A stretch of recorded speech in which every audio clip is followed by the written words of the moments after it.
You should come next year or to BoucherCon or something. I need to, yeah, I need to go. And you went this year because you won something big. Now, next year, I'm the Thriller Legend. Right. Oh, it's next year. Yeah. Good evening, everyone. Thank you so much for coming out this evening. Virtual audience, thank you for joining us. We're really excited to have Lou Berney back, one of our favorite authors, and we're actually perilously close to selling out of his new book called Crooks, which we all love. And with him tonight is another favorite author, Meg Gardiner, who has read the book, sent us a review, says she loves it, which is a good thing because it would be hard if you were here and you hated it. But, but anyway, we've overcome that problem. So they will be talking together about Crooks, which, you know, I think your title is really interesting, Lou, because it's called Crooks, and underneath it, it says a novel about crime and family. So it'll be fun for you two to explore that. I'm just going to sit over here. Thank you, Barbara. Let me make an introduction here about Lou. Lou Berney has won the Edgar, Hammett, Steel Dagger, Barry, McCavity, Lefty, Anthony, and Oklahoma Book Awards, and been a finalist 3 times for the Los Angeles Times Book Prize. His novels include Crooks, Dark Ride, November Road, and The Long and Far Away Gone. His short fiction has appeared in publications such as The New Yorker, Plowshares, and the Pushcart Prize Anthology. He lives in Oklahoma City, which we will get to. Yeah, good. We got to talk about Oklahoma City. Yes. Love it. Could I just stick in a comment and say that of all of those awards, the one that probably is least recognized but is in many ways the most prestigious is the Hammett Award. It's named after Dashiell Hammett. It's an international award. I think it's just a tremendous honor to win it, and very hard. It is, and it's got the really cool award statue. It's a skinny man with the Maltese falcon head on top of it. It's really awesome. Very cool. And Barbara mentioned that I sent her my review of Crooks, which I might as well pass along to you. She asked me to send her a review of the Maybe just novel. keep it between us if it's not a good one. Oh, God. Yeah, well, this is going to launch us into this thing here, Lou. Okay, Crooks. Barbara said the cover mentions Crooks, a novel about crime and family. Here's what I wrote. A novel about crime and family accurately opens the door to Crooks, to this novel. The Mercurios aren't a crime family. They're a family led and raised by scheming small-time crooks. The novel is picaresque, episodic, full of rogues and rascals, and suspenseful, surprising, eventually moving. It's an adventure, a family saga riven with risk-taking, danger, dreams, and near disaster. Its parts, each featuring a specific member of the family, read as satisfying novellas, but braid into a fully realized whole. Lou Berney is such a deft and agile writer that Crooks feels both fresh and classic. Wonderful. And then I loved this novel, and I put an exclamation mark at the end When of Meg that. uses an exclamation part, I got to pay her more for that. She charges it by the exclamation point. So that's what I legitimately just wrote in a frenzy to Barbara when I finished the book. Thank you so much. That Of is so course. mean. Tell us a bit about the book. I feel like you did the best job possible. I can't follow that. It's about a family, and they're raised with the idea that they're criminals, they're crooks, they're rogues, they're rebels. And then each child, each sibling has to sort of deal with what that means as they get older. Do they embrace that legacy? Do they run from it? Do they make peace with it, and how? And so I wanted to really explore the idea of family, but in a way that was very entertaining and fun, and also kind of took in several of the different crime subgenres that I'd love to write about. So is that where it came from? Family? Yeah, I'll tell you the story it came from is, I always tell this story. When I was 3 years old, my older sisters were 10 and 11 years older than me, and they were forced to babysit me, and they hated it. So they forced me to play school, which is what they wanted to do, and I hated that. So we were all like hating what we were doing, so we would find different places to do this. They would babysit me like in tree houses and places like that. So they used to take me onto the roof of the garage in our house in Oklahoma City on Guilford Lane. You will know it. So I was 3 years old on the roof of the house when my mom pulled into the driveway coming back from work, and she's like, had a heart attack basically to see her 3-year-old son up there. And both my sisters were like, well, we told him to be careful. Like, what do you want? And I always tell that story because playing school with my sisters was about learning to read and write at a very, very early age, whether I liked it or not. But the true lesson, I think, was like, we were climbing roofs. They were putting me places I shouldn't have been. And I think that kind of bred in me a sense of recklessness and love of danger and fun and excitement. So I kind of just wanted to write a sense of how you're shaped by your early upbringing and how that stays with you your whole life. And that's why I became a writer, I think. I didn't do something safe. I kind of went into writing because my sisters put me on that roof when I was little. Writing was safer than jumping. Yeah, I didn't jump. You're right. Well, you got to be smart too, right? How did you get down? I don't remember how my mom got me down. Probably I went down the ladder because my mom was pretty reckless too. She was probably like, all right, Oh, you'll wait, be tell fine. us more about that. No, my mom was great. I presume so, but I mean, I really wasn't trying to draw out, like, to tell us the connections between your family and this story. Clearly, family is a fountain of... My family are not criminals, for the record. None of them were ever convicted. Okay, thanks. Good. Now you've got me all off track. Talk about the characters, and I mean the story does move forward through time, and the structure of families meeting and marrying and growing up. So, where did the idea to take each section of the family, each member through a different portion of the book? When did you decide to do that? Yeah, that's a great question. Like, I think like all writers, like TJ and you and I, we keep a notebook or something where we just sort of collect scraps of ideas and lines of dialogue or images or character ideas.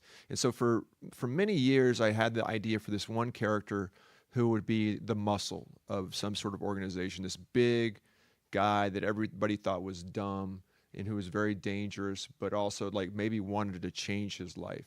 And I always had this image of like he's a guy standing there and there's a spot of blood on his collar and someone says, "Are you okay?" And he's like, "Oh, it's not mine." And like that was the character for a long time. But I was like, I don't think I want to write a full book about that guy. So I looked through my notebook and I'm like, oh, there's this other character, this woman who's very fearless and a daredevil and she'll take any chance whatsoever. And I'm not sure I wanted to write a full book about her, but so these characters started accumulating in a way that made them seem like a family in the notebook. And I thought like, okay, what other organization but a family are you around people who are so much like you, but also so different at the same time? And that's kind of where that came. But they each needed their own spotlight. And they're part of a whole, but they're also individuals.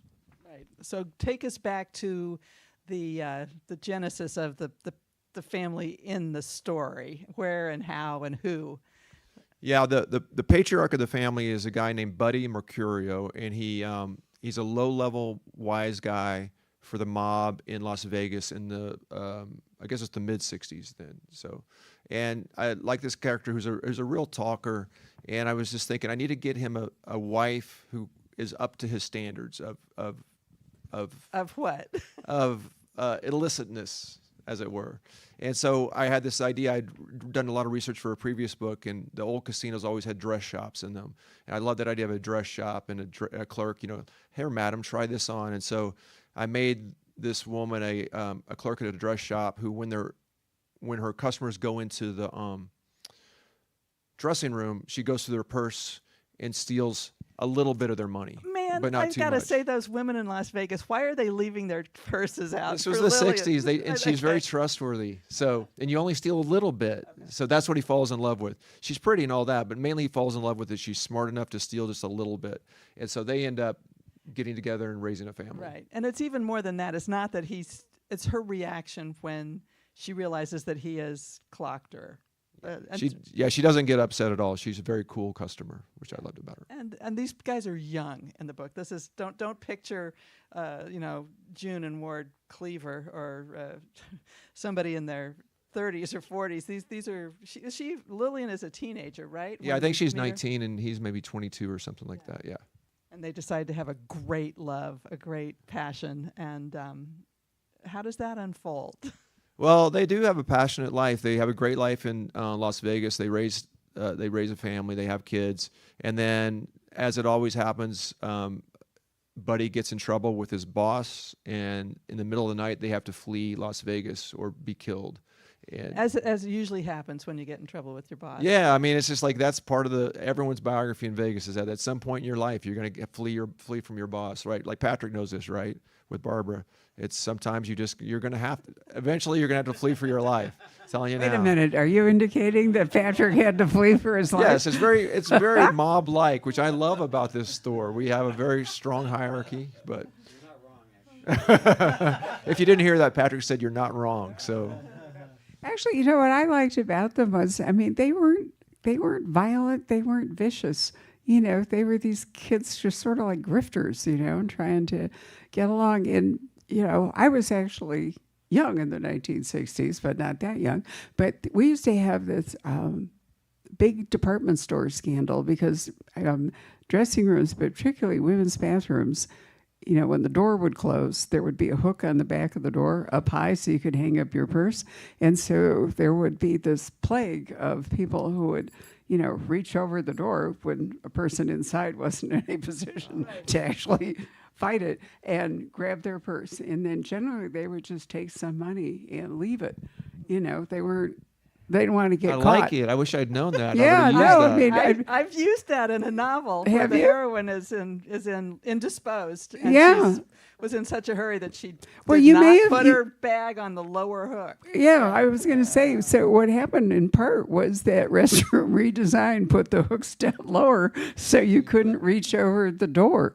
But I thought about that when I was, you know, reading about her scam, but I'm with Meg. I don't know why anyone would leave their purse away from them while they were trying on clothes.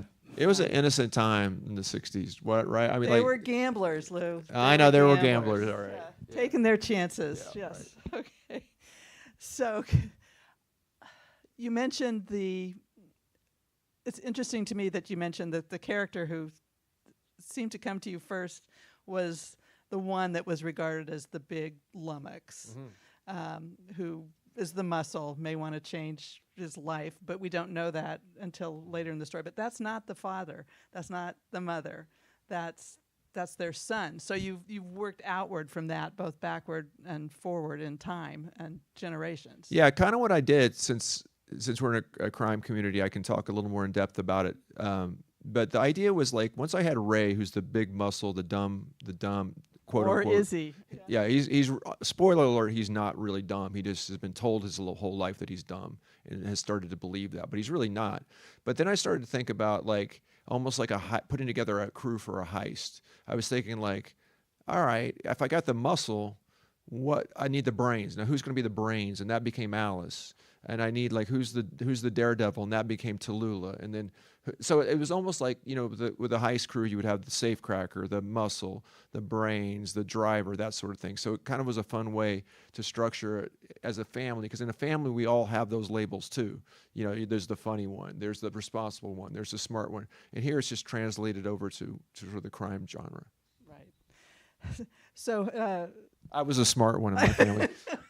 No, I really wasn't. I was the obnoxious one. There according to should my be like a sisters. quiz in the back of the book. You know, everybody has to fill it out. Yeah, which one am I in my family? there's a point in the novel toward the start where the first section is focused on the parents, obviously, as the kids are younger.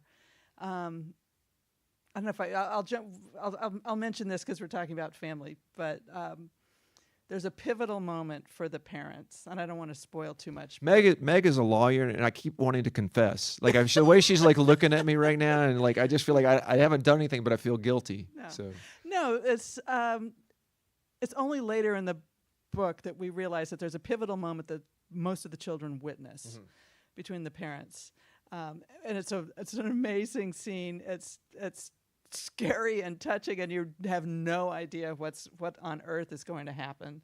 Was that by the Split T, out by the railroad tracks? yeah, exactly. Okay. Right.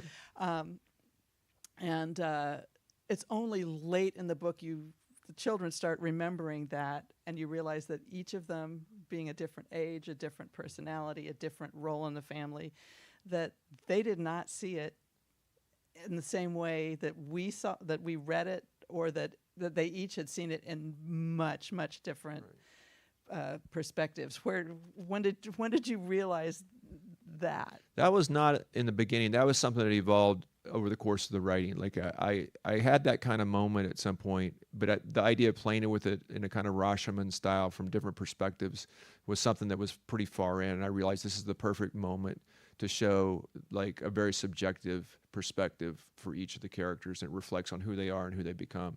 So it was one of those kind of happy accidents. I don't know how other writers do it every different way possible, but I like to do a lot of outlining, and then over the course of the novel throw away a lot of that and find new things as I go. So it's this constant tension between planning and improvisation, and that was kind of improvisation as I got to that point. But I appreciated it so much, because all of a sudden you're realizing how this event that the kids witnessed between their parents, it influenced their life choices. Tallulah, the young, she's Choctaw. Some gangster came to their house in the middle of the night and said, "Here's a kid for you." So they adopted her, but she was very young, and she took it as a wondrous moment, pretty much, and it colored her whole view of the family as sort of this wondrous, romantic, exciting thing. Whereas it's only very much later that we realized that her older sister Alice, the smart one, took it and took an extremely different lesson from that.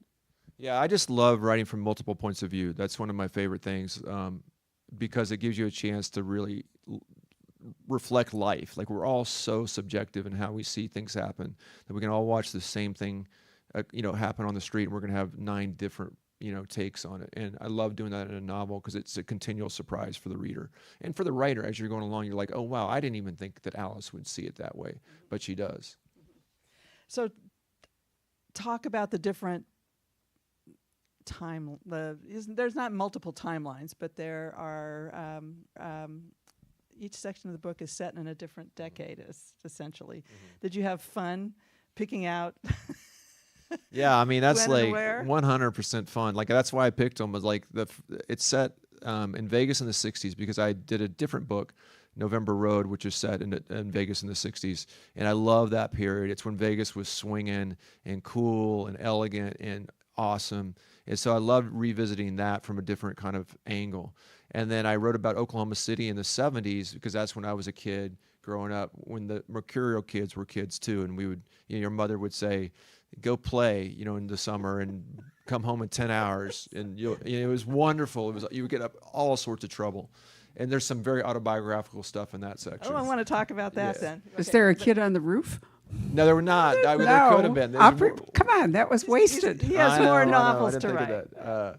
And then the next section is Los Angeles in the 80s, and that was something I long to be part of. That, like, I'm the same age as Jeremy, roughly, I think, and he goes to LA in the early 80s, or when MTV is starting to kick off, and so it's this very glamorous, wonderful, exciting, dangerous Jeremy's place. the beautiful, handsome boy that girls just walk past and their clothes naturally fly off, even when he's like... He's the lucky one. He's lucky too. So I went to college in New Orleans, which was awesome, but I always wished I had gone to LA in the 80s, because that probably was like way too fun to handle. It was, and it was only after I moved out of LA that I realized that, looking back, I'm like, I was in LA in the 80s. Why? I know.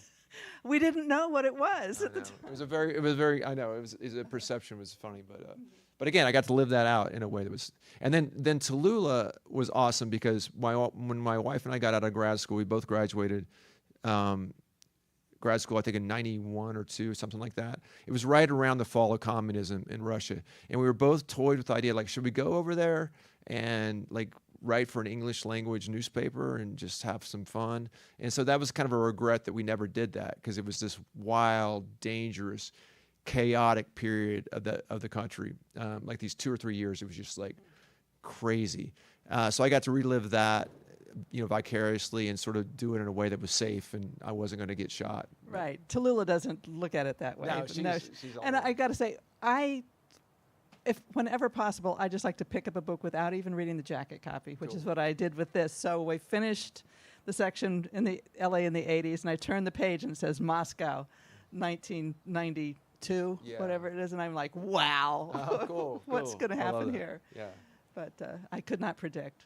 That was so fun, and I couldn't research it. Obviously, you can't go back in time, but at least you can look at all the pictures, and you can watch the movies, and you can read the books, and it's really you can immerse yourself as a writer in a period that's very exciting to be a part of. Keep going.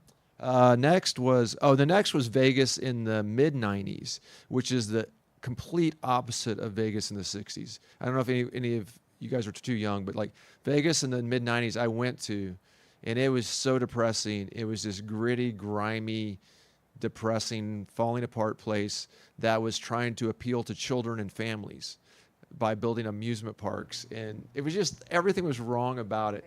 So it was I kind the of wanted, Disney moment for Vegas, yeah, wasn't it? It really just- was. Everything was bad, and they were ignoring their heritage in the past that was so cool. And so I kind of wanted to put Ray there in charge of a little club that he could sort of like battle against the current with in some ways. I kind of wanted to rewrite history and put something cool in Vegas at that Ray time. Ray is not dumb. He's the one that's the big oldest son. Wasn't there some kind of a big push, though, against crime in Vegas in the 90s? Isn't that why they did that?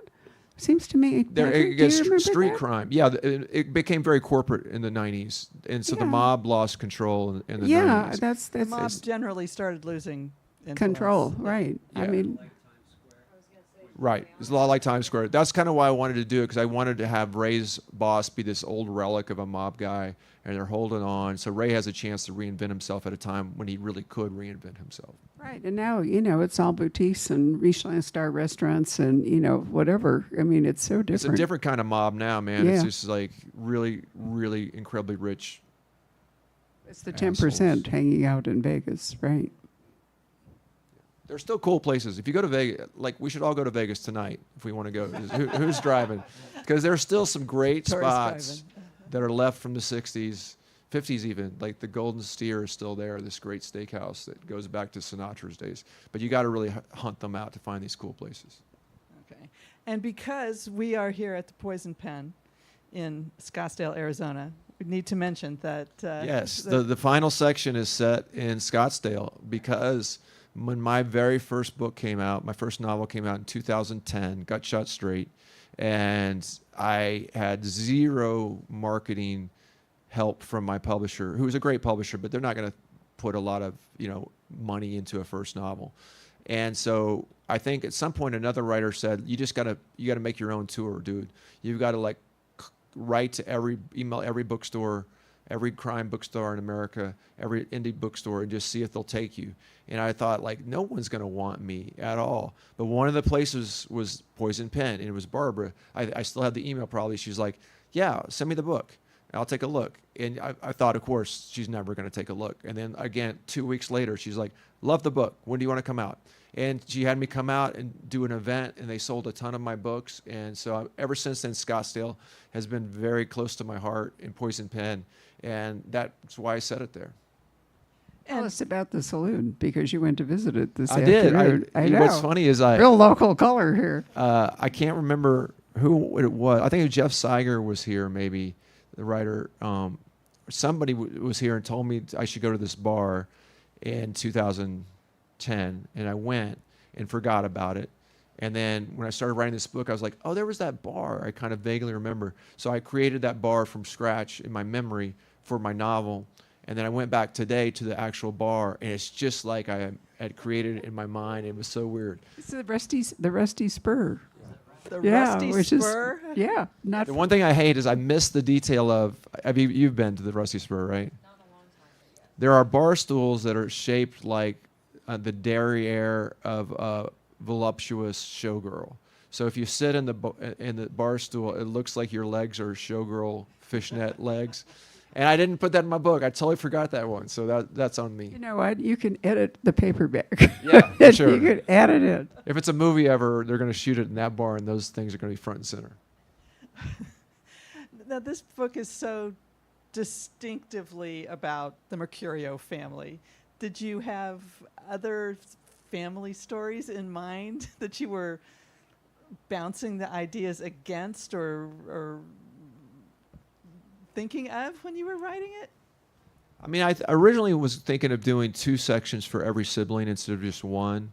So I kind of had like them at different parts of their life and how they would develop. But then I realized it would be a lot. I didn't need to do that. I could kind of just boil everything down to one seminal story for each character. Like, because I don't know if that's really true in life. If we all have that one like period of time or that one moment that really is more important than any other. But for a novel, it made sense, and it kind of just sort of knitted everything together, as opposed to sprawling even more than it already is. Right.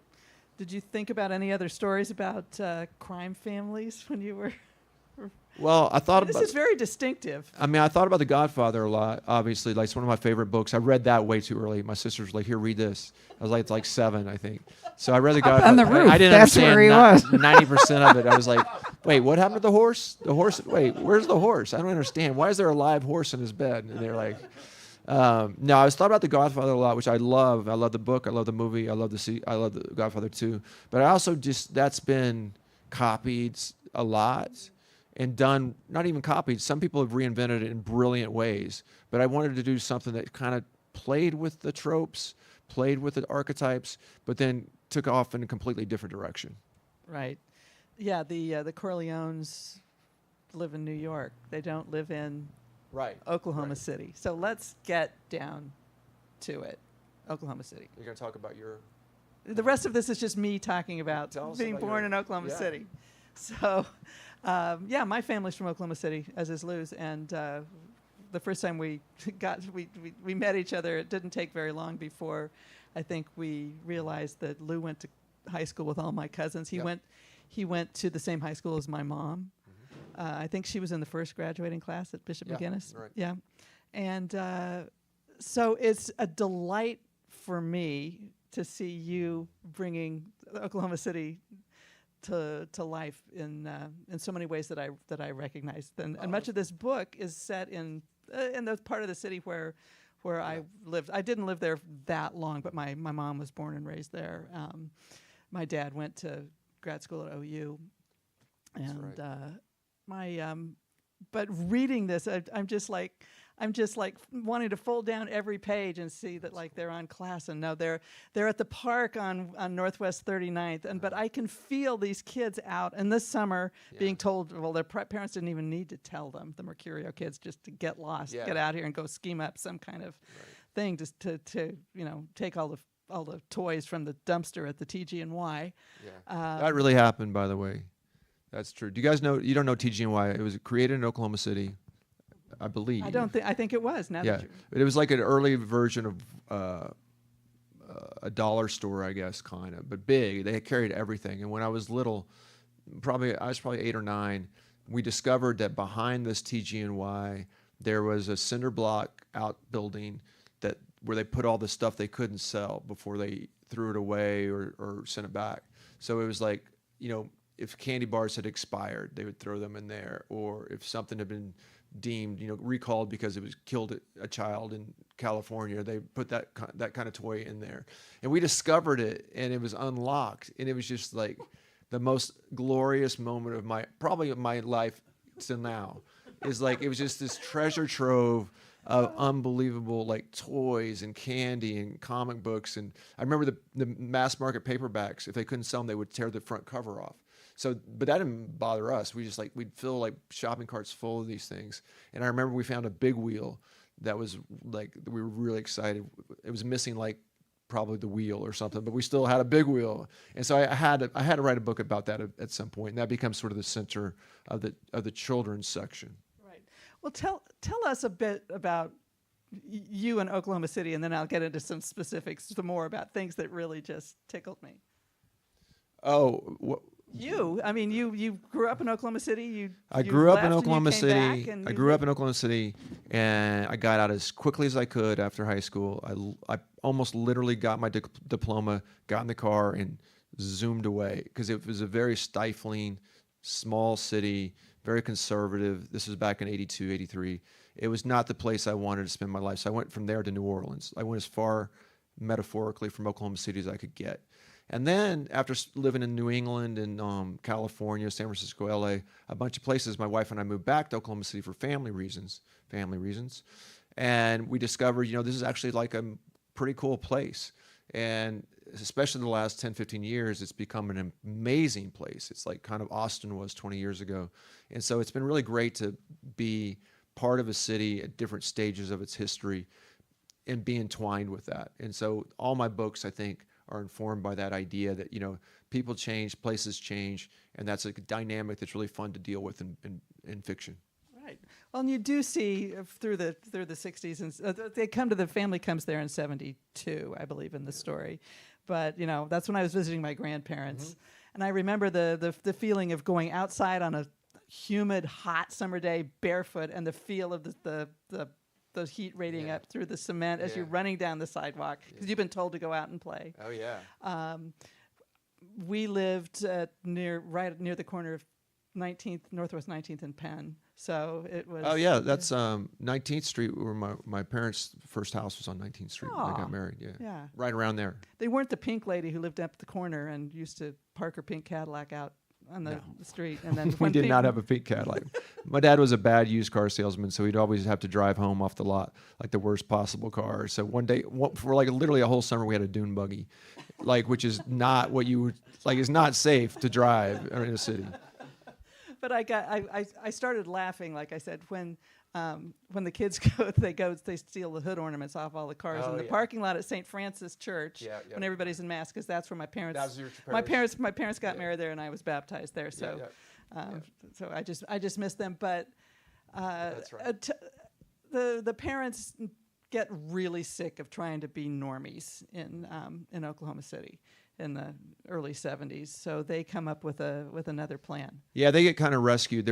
After Vegas in the 60s, Oklahoma City in the 70s is really dull and stifling for the two parents, and they get lucky with the disco era because Buddy Mercurio, the father, hears from a friend that there's a disco in Dallas that's really successful. This Dallas is true. is 200 miles south of Oklahoma City. And It's Dallas the is big city. Dallas is the big city, but the first disco in the area was in Dallas, and so they're like, we can do that. And so they create their own. They start the first disco in Oklahoma City, which I remember that era really well when disco came to Oklahoma City because. Please tell us more about it. Well, I don't remember. I was like 10, but my sisters were like 20 and 21, so they were all about it was so exciting for them.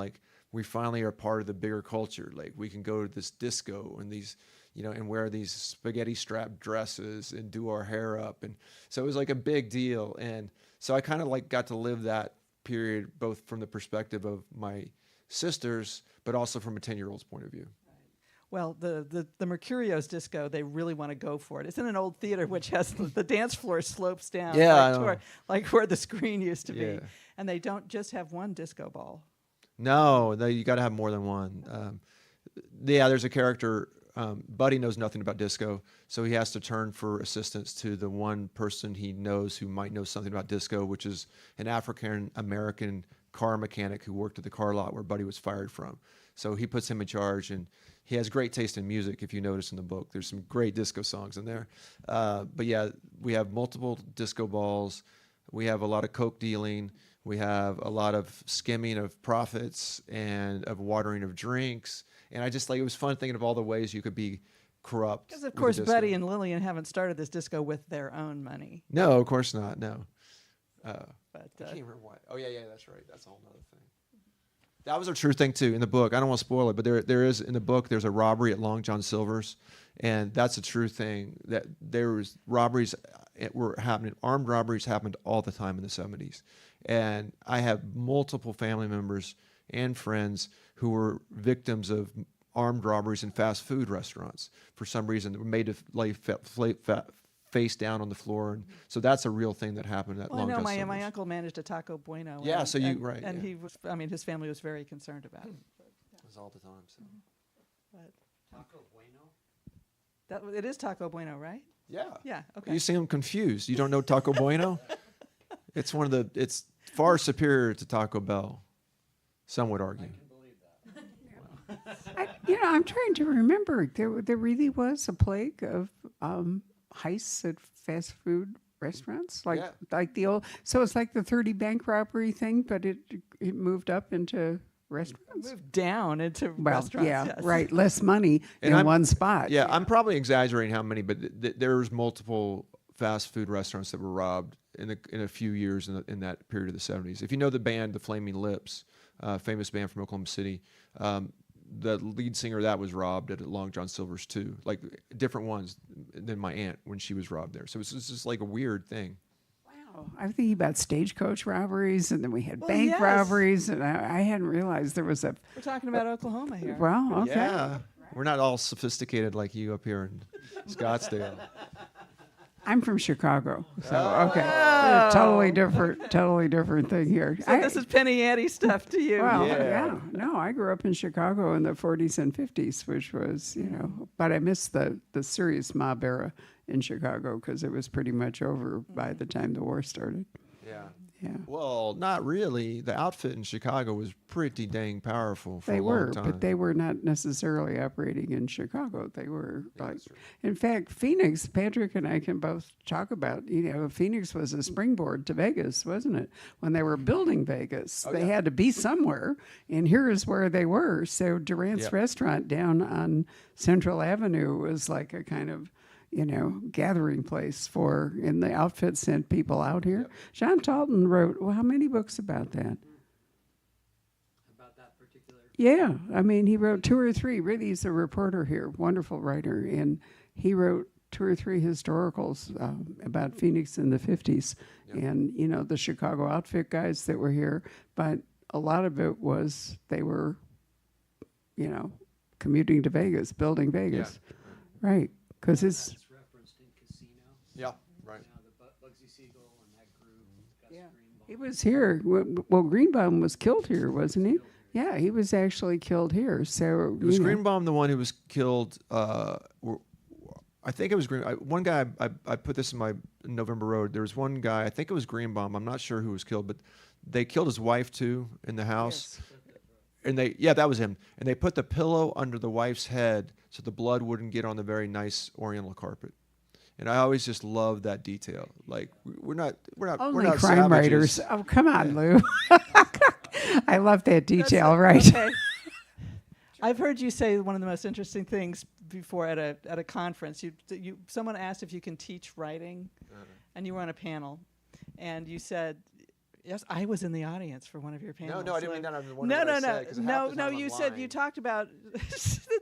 There's a lot of things that can be taught about writing, but you don't think that it's possible to teach people to be observant. Oh, yeah. That being observant is a talent and a skill that a lot of people don't know, and that's just what you did. You were so observant about the detail of the pillow under the. I think you can practice being observant. Like I make a strong habit of never taking my phone out when I'm waiting in line or when I'm waiting for someone. Like I'm waiting for Barbara to pick me up today. I left my phone in my pocket, so I had to be bored. And I think being bored is the key to good observation. So I think you can practice it, but I think being able to notice the right details are the ones that'll really work. That's something maybe is a little bit of a natural talent. So you were talking earlier. If you don't mind talking about how you write. You said you like to you need or you like or prefer to outline. So many of your books are so very different, but that's how you put them together. Brainstorming, outlining. I mean, November Road is quite different from Crooks, very different from The Long and Far Away Gone, and Dark Ride is its own very distinctive thing, just to name a few. So. Well, my big thing, I guess, is I really am a big believer in the creative power process. In other words, like, I think each stage of the process can be very fruitful. Like, I don't see it as like mechanical and then you become creative. Like, the outline for me is a very creative stage. And sometimes I've got to do the architecture when I'm drafting and vice versa. But my biggest discovery, I think, as a writer over many years is recognizing that it's not linear for me. Like, I work best when I outline, I brainstorm, I outline, I draft, but then I stop drafting, go back, outline some more, then I draft, then I go back to brainstorming. And so I kind of move all over the process. And that's usually most fulfilling and rewarding for me. Well, that's good. It took me a long time to realize what process really meant. I'm like, and it was, I think, when maybe Walter Mosley said, the novel is bigger than your head. Yeah.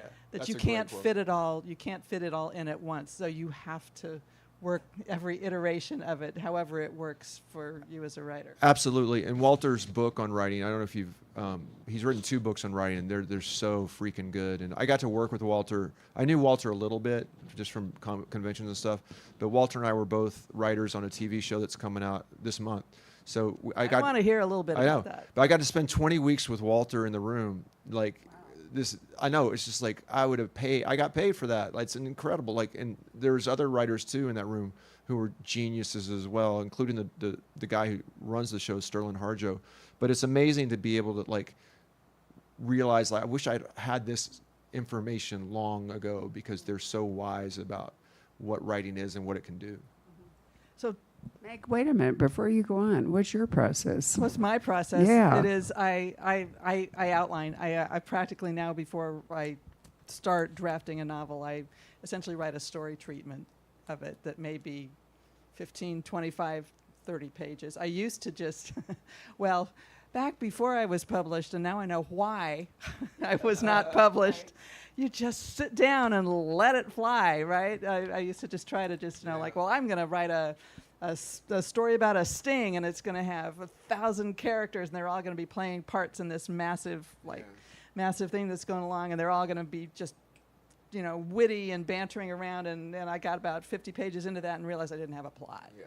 And so now you're actually collaborating with quite a prominent person. And how does that work for you? I am collaborating on a new novel with Michael Mann, and we wrote Heat 2 together, and I had not collaborated before on a big project. My previous collaborations had been in writing legal briefs when I was practicing law. So it was thrilling, daunting, challenging, wonderful. When you're working with someone that you admire, and you get to know each other's work, and start to. I think if you have a writing partner, if you trust that. You trust their chops. You trust that they have the best interest of the work and of your input into the work at heart. Then you can have a real, honest exchange of ideas and feedback, knowing that you both are working toward the same goal. And with Michael, he's very demanding of himself and the quality of the work, but also very generous in. Certainly in giving me creative freedom to work out the what we're working on. So I absolutely delighted to be working on another novel with him. So. But you'd have to have your own process down before you could actually work yeah. with somebody else. Well, certainly with him. I mean, and he's known for researching, for doing many drafts, so you need to know structure. And one of the most fun things to learn from him was to know that he wasn't always Michael Mann, the legend, the icon, this brilliant writer director. He said when he started out that he was just out of grad school, wanted to get into film, and he wrote a spec script, I think, and somebody in Hollywood read it and said, "Hey kid, you've got away with words, but you wouldn't recognize a story if it ran you over with a truck." So he started really studying that, and we see the results. So It's so cool. it is. So you don't just write novels. You've been working on you've done screenwriting before, but. Yeah, I did screenwriting for several years before I wrote novels, but I hadn't done any screenwriting until very recently. I was a writer for a show called The Lowdown that stars Ethan Hawke, and it was created by Sterling Harjo, who's the creator of Reservation Dogs, and it's all shot in Oklahoma. And I'm one of the crime writers from Oklahoma, so I got a chance at that. So it was a really great experience of being collaborative, which I really had not been before. I'd worked for producers and directors, but not with other writers. And so that was a really kind of interesting experience to have someone else to kind of carry the burden with you. Like, I love that part of it, Well, like, which I'm good. sure you, Yeah. working with Michael, you just like, sometimes like when you're alone writing a novel, you have to come up with every idea. And if they're not good ideas today, you feel bad about yourself. Good enough is not good enough. No. But if you're working with other writers and you're like, well, today I'm a little bare, but you're coming up with great ideas, then we're going forward. That's good. I cannot wait to watch that. I'm a huge fan of Reservation Dogs. I love that. That's why I did it. I love that show so much. Reservation Dogs. It's so good. Yeah. This one's the same spirit, I think, but Oh, it's more of a wow, it's great. more of a Yes. crime. It's a crime drama, but it's very fun too. Good, and it's exciting to see people realizing that Oklahoma has a lot to say. Oh, no, right. So is this the one that Walter is working on too? Yeah, Walter was one of the writers on this Okay. show. Yeah. So Patrick is going to be doing the virtual book launch for Walter on Monday. Oh, good. And so now he can talk to Walter, having listened to this. It'll be kind of fun. Make sure to ask him if Lou Berney is his favorite fellow writer on the show. Just I need to get that out of him. Yeah, he was brilliant. He's such a generous guy. You're talking about Michael Mann being generous. Like Yeah. in our community of crime writers, I feel like no matter how big you get, or maybe how big you get, the more generous you get, because people are just so generous at every level. And it's Walter, Michael Mann. There's so many people like that. All right. Do we have any questions? Well, Barbara's been asking questions. Good, go ahead. Yeah, I do. All right. So Meg, I loved The End of the World as We Know It. So can you give us a little bit, and it's been on the Times list, excellent book. You've got a great short story in it. Can you give us a little bit of history on how you were approached and what you had to do to write in the world of The Stand? Thank you very much. The End of the World as We Know It, New Tales of Stephen King's The Stand, was out a couple weeks ago, and it is an anthology of short stories by 38 of us writers, which Stephen King granted permission to set new stories in the universe of his epic classic novel, The Stand. And the editors tossed it out to me several years ago, and said, I think they said, we're thinking of approaching Stephen King. Would you be? And by the time they said, like, they got to that point, I think I had clawed my way through my computer screen to grab them by the throat and said, yes, of course I would be interested in contributing to this. Stephen King is another person who's been extraordinarily generous, incredibly generous to other writers, artists, musicians, and particularly generous to me as a writer, and really made the difference in helping me break through in U.S. publishing. That he told people to find my books when they weren't even published in the United States. I remember that. Yes. Yes. So it was it was a real honor to be asked to contribute, and so I've never said a story in Las Vegas. Oh, yeah. But and the Stand, of course, much of The Stand, there's a focal point of the story that takes place in Las Vegas after the plague has wiped out 99.8% of the world's population. But I thought, what was happening in Las Vegas at the time? And so I wrote a story about a flight attendant who is on what turns out to be maybe the last plane out of Las Vegas, if it can get off the runway, which can't. So it was wonderful, and I've been thrilled with the response. That was great. Thank you. Hi, I'm so excited to read this book after hearing tonight and then seeing the reviews about it. A couple of quick questions. One is what inspired the choice of family name? And then the other question is there enough swimming around in that imaginative mind of yours that still stories left untold regarding the characters that are in this book that could lead to a prequel or a sequel? I mean, I love all those characters so much in this book and Crooks. That's one of the things that it was the most joyful experience I had as a writer ever, was writing Crooks. And it's because I really love spending time with these characters, because they're not terrible people. They're conniving people, but most of them, some of them have good hearts. But at the same time, I feel like I put everything on the table with this one. And it's just like I don't have anything left. I want them to live their own lives now in a way. So, and also like Meg was saying, each one of my books is pretty different in certain ways.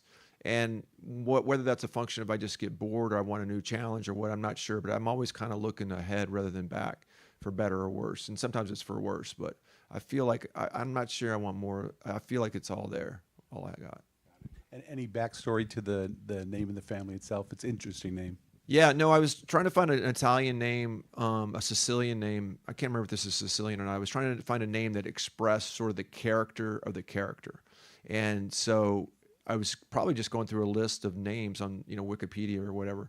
But I love the name Mercurio because they're a very mercurial family. He's a guy, like Quicksilver and never can pin down. And so I was delighted when I found that name, which then I realized has been used before by some other small-time writer, I think Shakespeare. But like it was just a perfect name that I just happened to stumble across. Lou, previous comment that you mentioned, one of the things that is also almost oxymoronic to say it's a good-natured crime novel, but that was actually my feeling reading it was despite, crimes going forth and so forth, it was such a good-natured book. And, oftentimes you read crime fiction, you don't like the people in it much, You're certainly not generally supposed to like the villain, the antagonist. But in this book, the characters, each of them was enduring in their own way. And together, despite their offbeat lives and whatever it is, they were a solid family. They were a good-natured family. And I think that's relatively hard to do. Would you agree with that? Yeah. It is, and I'd say that also creates concern in the reader's mind for the characters, which creates suspense above and beyond just like, will they pull this off? Right. I think that's a tribute to your writing and to the characters as well. That we keep reading, holding our breath, saying, "Oh my God, how's she going to get out of this one? Oh, good. Please tell me, doesn't he see what's coming down the road? Right. Why is he doing this?" That's thank you so much. I mean, I think that my natural mode is to have some humor and some lightness in my fiction, but I also am a pretty deceptively dark writer, and I think it's the light that helps the darkness and vice versa. Because I think there's things in Crooks that for me, it wasn't until I got through writing them that I realized that's dark. That's like, or the potential for real darkness was there in the characters themselves. And so to me, life is sort of like that, and I enjoy kind of balancing those two elements together and seeing what comes out. But I'm so glad to hear that. Yeah, thanks. Do you have a question, TJ? Yeah. I love reading your work. Love reading your work. And one of my favorite things about reading a Lou Berney piece is that it's an effortless read.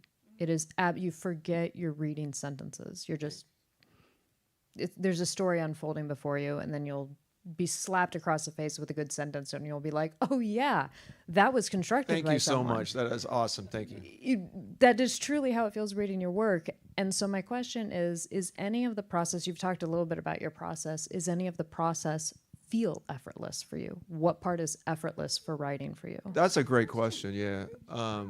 It used to feel very effortful for a long time. And it had to do with a large amount of self-loathing I think I had for myself and for my work, and it was just never good enough. And like I know, kind of growing up in the family, we can get a family like it was like that was, you were hard on yourself. That's what showed merit. Still on the roof. Yeah. It's all I should pay. This is all coming together now. So I think like part of it was like every writer has self-loathing, and so at some point I did it long enough. I had to either change or I had to survive and change if I wanted to keep doing that. And I think it was just like more now about like accepting that a lot of what you do as a writer is going to fail. And what we do, what Meg does, what you do, is we're creating something original. That's what we're supposed to do, right? Because otherwise we're just knocking off a copy. But if you're going to create something original, there's no recipe, there's no sort of set of instructions. So you're going to screw it up quite a bit. And that's part of the process. It's not a mistake. It's part of the process. And I kind of finally have absorbed that lesson, I guess. So I'm now when I screw something up, I'm like, that's what's supposed to be happening. That's a good sign, in other words, than a bad sign. Well, anybody else? Because I think that is a really terrific note to. Sure. Yeah. No, I have a Well, I felt But question. cleansed. Now gonna he's say- cleansed, but you're going to dirty us up again. Yeah. Go I have, for it. I have Patrick. several questions, really. Tori, do you feel comfortable talking about what you're up to? Oh, I love it. We're talking with the cameras and can't see that we have Reaction T.J. shot was Newman just here, like- New York Times bestselling author. I'm probably have the same answer as them as working on the next thing. We're always working on the next thing, right? That's what I'm doing. Cool. Question for you, Meg, which is, Okay. how did you make the sort of the transition from lawyer to fiction writer? I escaped from the practice of law. It was it was just through sheer cussed, stubborn conviction that if I didn't find a way to write, that I would die unfulfilled. I mean, that sounds over the top, Yeah. but it did. I mean, I went to law school and practiced law so that I would have a profession, so I would have a career, so I would have a way to put food on the table without perhaps working the robbery shift at Taco Bueno. Right. But I was always writing short stories, even like on the weekend or in the evenings when I was practicing, and it only took me a few years to realize that I probably wouldn't find fulfillment or psychological stability by arguing for a living.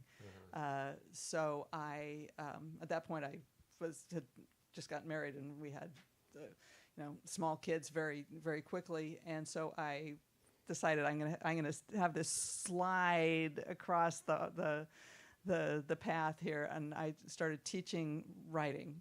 Started teaching legal research and writing at University of California, Santa Barbara, and that was my original plan. Was from there I was going to start teaching creative writing, and then maybe I would get a chance to meet some people, go to the Santa Barbara Writers Conference, and meet people. But then my husband's job was transferred to London, to England. So we packed up from Santa Barbara, moved to London, and all of a sudden I had some free time, and I thought, I better put up or shut up. I've got.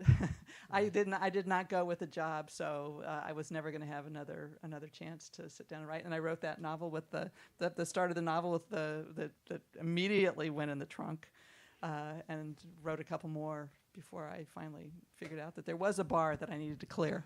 Sorry, it's getting harder to get up as I get older. You remind me, I can't even remember her name now, but there was a lawyer turned novelist, and to keep her going, she put a banner over her desk at her law firm and said, "Publish or practice," which I always thought was just great. And, and so some of us become booksellers and some of us become novelists, but I've always thought it's a spur, so you could, Right, but I think what shocked me, of course, was that having written term papers and legal briefs, I assumed that it would be easy to write a novel, and ha ha. Are any of the skills transferable from legal writing to novel? Surprisingly, thank you for the wise question. Were any of the skills transferable? You realize it belatedly, but being a trial lawyer, you need to understand the storytelling. You have to, because it's your ethical duty as a lawyer to argue zealously on behalf of your client, and part of that is telling a story. Every court case is a story about something that went wrong between the parties, and you have a duty to present their story in as persuasive and compelling a fashion as you possibly can. You learn structure, edit. Oh, You yes, you that's learn right, you learn that's if you learn how to prepare for cross-examination and rebuttal and counter argument, which is like finding plot holes. Right. You have to know what's coming up and have Right, totally. so That makes so sense. so it wasn't useless, Mom. my law school education wasn't wasted. Oh no. No. I have a couple. I don't like the sound of that at all.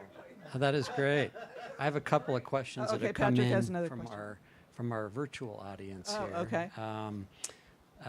Well, for one thing, somebody makes the comment that sometimes the bad guy is the most interesting.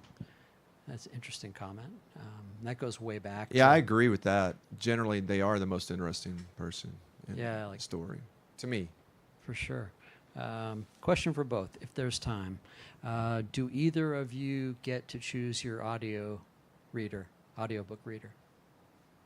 I get it. I get 3 choices, and I'm not sure I have the deciding vote, but they've always gone the way that I preferred. So It's the same. I mean, if we're in the fortunate position that the publisher or audiobook publisher will will hire someone, and I've been presented with several choices as well. And then you have to see if that narrator, who may be an actor or have other work already booked, whether they're available. But I've been absolutely delighted with the narrators. I would never even be able to come close to doing what an actor. They're actors and they're very skilled. Yeah. One more. Well, like I asked you, is anything transferable from legal writing to novel writing, screenwriting to novel writing? What, obviously there's transferable things, but like how has that informed your novel writing or vice versa?